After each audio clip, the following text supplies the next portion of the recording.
bahkan seluruh ulama ahli fatwa di dunia sepakat mengharamkan menetapkan nasab seseorang menggunakan tes DNA. Sepakat nih. Jadi orang-orang sebagian yang tidak terpelajar kemudian percaya bahwa tes DNA bisa menvalidasi nasab orang, itu hanya karena kebohongan yang berulang-ulang yang disampaikan oleh media sosial. Kadangnya kalau dikatakan Timur Tengah contohnya memvalidasi nasab orang harus menggunakan tes DNA, maksudnya Timur Tengah yang mana? Orangnya siapa? Dan apakah ada konsensus ilmuwan yang mengatakan bahwa orang ini nasabnya sambung kepada Nabi dengan hasil tes DNA? Dari mana sampelnya dong?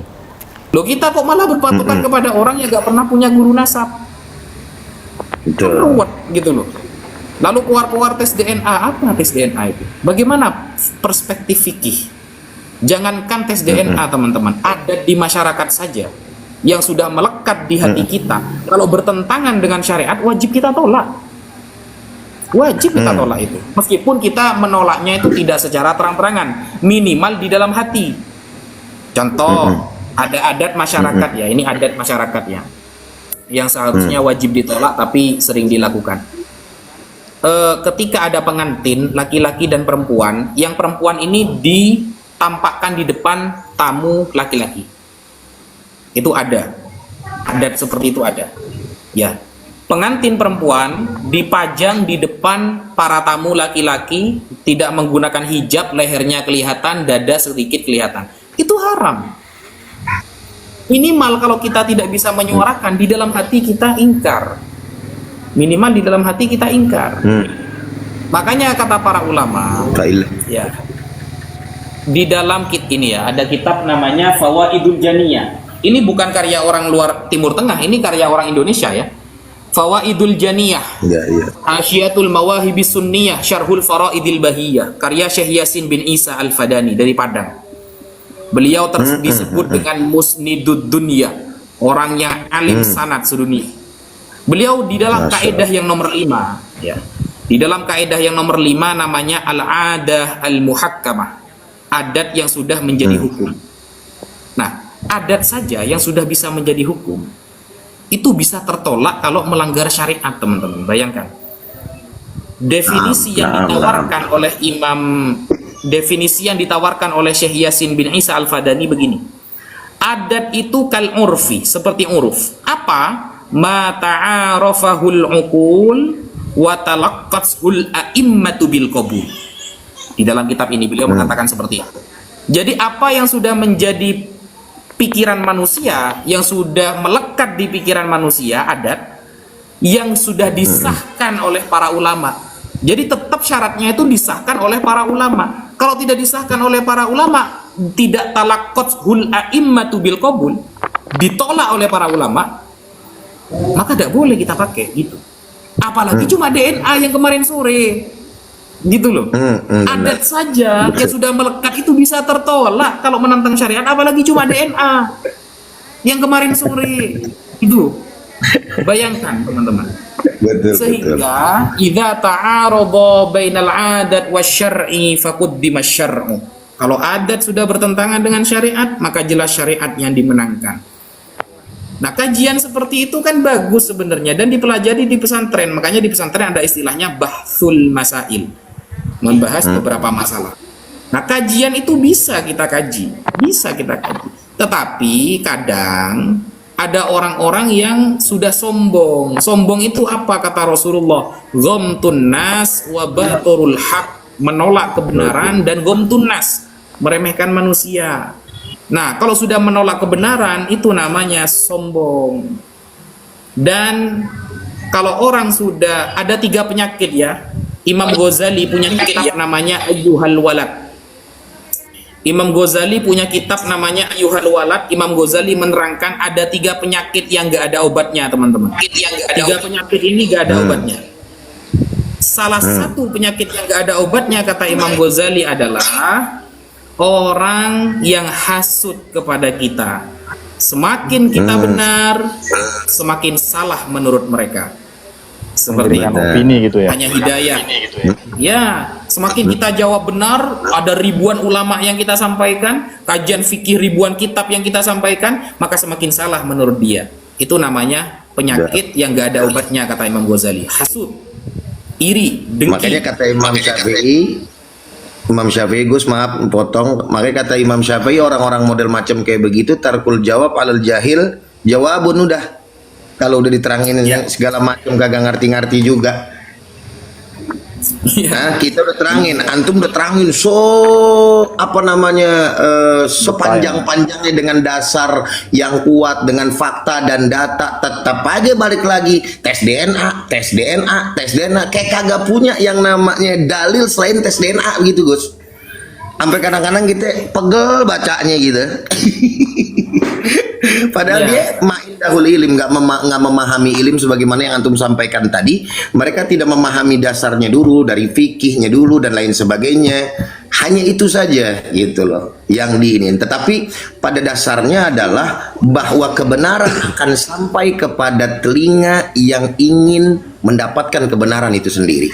Dan insya Allah banyak banget di antara kita yang seperti itu, alhamdulillah, insya Allah. Jadi kita nggak perlu khawatir juga dengan mereka orang yang mencibir dan segala macam, karena ini bukan kasus baru sebagaimana antum juga telah sampaikan kan, penolakan terhadap Ba'alwi, penolakan terhadap nasab Muhammad SAW bukan perkara baru, dari zaman yang dulu juga sudah ada gitu. Wallahu a'lam bishawab.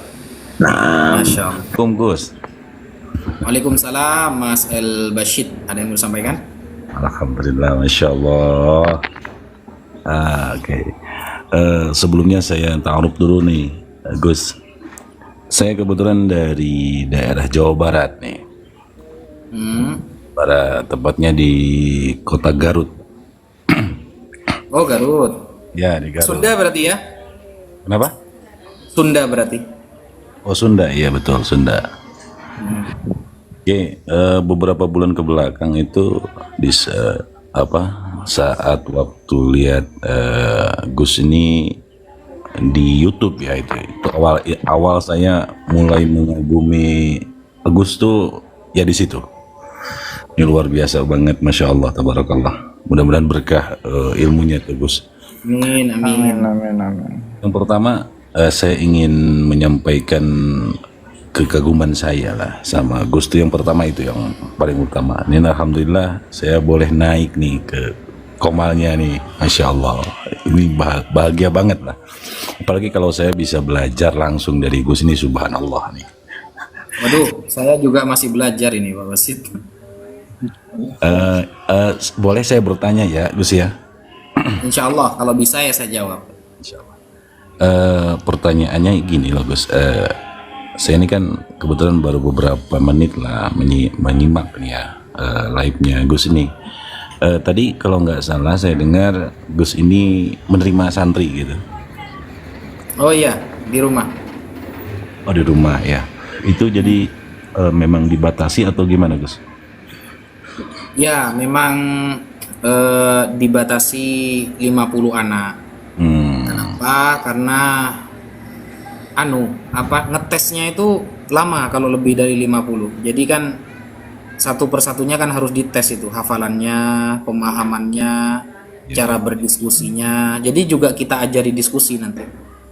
Jadi dakwah ya lewat HP, kan di rumah ini kan boleh pegang HP, tapi kan dikontrol. Jadi kita itu nanti kasih tahu cara mencari manuskrip Al-Quran, cara mencari manuskrip kitab-kitab umat terdahulu. Nah, kegunaannya itu, makanya boleh bawa HP dan itu dikontrol. Sehingga kalau lebih dari 50 saya gak kuat saya kayaknya. Gak mampu waktunya. Oke. Apakah santri yang 50 itu sudah memenuhi kuotanya atau sekarang Gus tuh masih membuka gitu maksudnya? Sekarang yang sudah daftar sekitar 20, masih ada kuota 30. Oh gitu. Tapi memang Pak, kita batasi sampai akhir April ini pendaftarannya. Jadi meskipun cuma 5 orang sekalipun, cuma 5 orang sampai akhir April ini, ya tetap kita tutup. Jadi 2 tahun lagi baru boleh pendaftaran lagi, sehingga kita fokus 5 anak ini harus kita bener-bener apa ya, dikaderisasi lah seperti itu. Untuk Oh, sekarang masih 20-an. untuk pendaftarannya itu lewat mana kita, Gus? Bisa DM atau chat ke ini TikTok saya ini. Oh gitu. Oh, boleh ya, Gus ya. Jadi gini, Beb. Apa namanya, kalau kita itu melihat hasil tes DNA, ini bukan kata saya, tapi kata pakar-pakar DNA ya. Bahwasanya ada kurang lebih 170 atau 180 dari kalangan Ba'alawi yang apa namanya tes DNA. Kemudian hasilnya itu adalah G. Itu haplogrupnya itu adalah G. Jadi kalau mengacu kepada penjelasan-penjelasan dari Dr. Sugeng, kemudian Dr. Arikim, kemudian yang lainnya, itu bukan kata saya, Beb ya. Bukan kata Kiai Ima juga bukan, tapi itu adalah kata orang-orang yang memang mendalami dalam DNA, sehingga hasilnya itu adalah G. Nah, dan apa itu haplogrup G? Ya, itu sudah dijelaskan oleh Dr. Sugeng. Silahkan simak. Seseorang yang memiliki haplogrup G itu siapa? Itu ya. Nah, kemudian ketika dikaitkan dengan ketika haplogrupnya itu G, kemudian apa namanya ilmu yang ada di kalangan ulama-ulama Nusantara dan lain sebagainya, maka itu batal semua. Yang kayak gitu juga, Beb. Jadi logikanya tidak seperti itu. Ya, Bapak Habib ya. Jadi mohon difahami lah, jangan dikait-kaitkan sesuatu yang nggak ada kaitannya. Itu kenapa? Karena ilmu ya ilmu. Kemudian ketika berbicara nasab ya nasab. Ketika berbicara ilmu yang nggak ada kaitannya dengan nasab. Ketika berbicara dengan nasab, ya dari nasabnya seseorang gitu misalnya. Kemudian apa namanya? Kemudian nasabnya itu misalnya kepada haplogrup G. Yang mengarah kepada itulah yang Habib sampaikan itu. Berarti bukan berarti apa namanya ilmu yang dimiliki itu batal ya, enggak lah, karena ilmu ya ilmu dan nasab ya nasab. Jadi mohon dibedakan, Beb. Alhamdulillah, barusan kita sudah mendengarkan apa yang disampaikan oleh Gus Aziz Jazuli ketika mengomentari Habib Abdurrahman bin Faqih. Lalu beliau berdasarkan data dari Dr. Sugeng dan teman-temannya bahwa nasab habaib Ba'alawi itu terputus dengan menggunakan dalil tes DNA. Jadi lucu teman-teman ya, masa alumni Yaman pakai tes DNA gitu loh. Kita kan sudah tahu teman-teman, kalau ada DNA dan lain sebagainya bertentangan dengan ilmu syariat, maka jelas syariat yang dimenangkan. Makanya tidak jarang kita dengar di dalam kitab kaidah fikih, idza ta'arada baina syar'i wal 'adat faqaddima syar'u. Ketika bertentangan ada antara syariat dengan adat, maka jelas syariat yang didahulukan. Ini malah pakai tes DNA.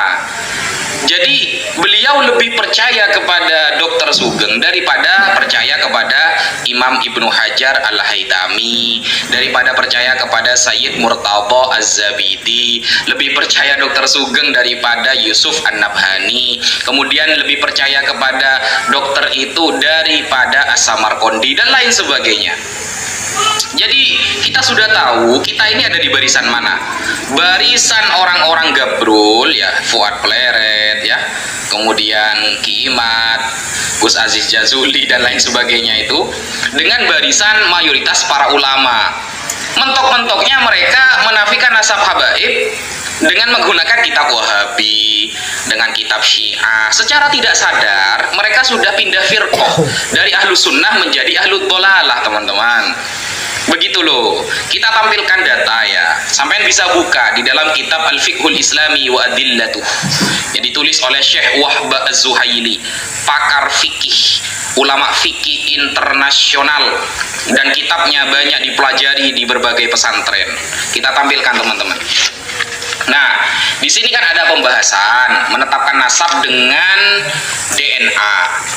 Bismillahirrahmanirrahim. Al-basmah al-wirathiyah wa majallatul istifadah minha. Jadi di sini membahas tentang DNA dan beberapa bidang pemanfaatannya. Alhamdulillah wahdah wassalatu wassalamu ala man la nabiyya ba'dah amma ba'd. Fa inna majlisal majma'al fiqhil islami fi dauratihi as-sadisata asyara al-munaqida bi Makkatil Mukarramah. Jadi ini ada suatu konvensi Dewan Kongres Fikih Islam ya yang diadakan di Makkatul Mukarramah di Mekah pada periode As-Sadisa Asyar, pada periode ke-16. Nah, di sini tanggalnya tanggal 21 sampai 26 Syawal tahun 1422 Hijriah. Kemudian alladzi yuwafiquhu yang ketepatan dengan tahun Masehinya tanggal 5 sampai 10 bulan Januari tahun 2002 Masehi. Nah, saya suka pada poin yang kedua, 3 dan 4 karena di sana poin intinya teman-teman ya, bagaimana kita menggunakan tes DNA sebagai penetapan nasab, dan konvensi ini dihadiri oleh para ulama pakar fikih, para dokter yang faham DNA dan lain sebagainya. Nah, di sana tertulis, "Thaniyan anna isti'mal al-basmah al-wirathiyah fi majalin nasab la budda an yuhata bi muntaha al-hadar wal hita as-sirriyah. Walidzalik la budda an tuqaddama an-nusus wal qawaid asy-syar'iyyah 'ala al-basmah al-wirathiyah." Jadi, menfungsikan DNA dalam bidang nasab wajib dengan kehati-hatian dan kerahasiaan yang maksimal. Oleh karena itu, wajib mendahulukan nas-nas dan kaidah-kaidah syar'i daripada tes DNA. Penetapan nasabah alawi sudah ditetapkan secara syar'i oleh para ulama yang sangat banyak, mayoritas ulama ahlu sunnah wal jamaah. Yang dipakai Gus Aziz Jazuli dan teman-temannya itu ulama Wahabi, ulama Syiah dan lain sebagainya. Sebenarnya kita sedang berhadapan dengan ahlu sunnah atau orang Wahabi yang oplosan dengan Syiah ini sebenarnya. Kemudian pada poin yang ketiga, thalithan la yajuzu syar'an al-i'timad 'ala al-basmah al-wirathiyah fi nafyin nasab wa la yajuzu taqdimuha 'ala al-li'an. Jadi poin yang ketiga, secara syar'i haram menjadikan DNA sebagai dalil dalam menafikan atau membatalkan nasab seseorang, dan haram juga mendahulukan tes DNA daripada proses li'an.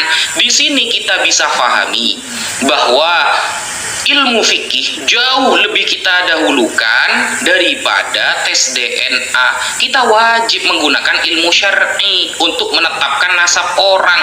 Kalau para ulama yang pakar nasab seperti Sayyid Murtadha Az-Zabidi, As-Samarqandi, yang pakar fikih seperti Imam Ibnu Hajar Al-Haytami, kemudian yang kitab-kitabnya juga dipelajari di berbagai pesantren, Syekh Yusuf An-Nabhani dan lain sebagainya, mereka semua menetapkan dan mengakui keabsahan nasab Ba'alawi, para habaib yang ada di Indonesia.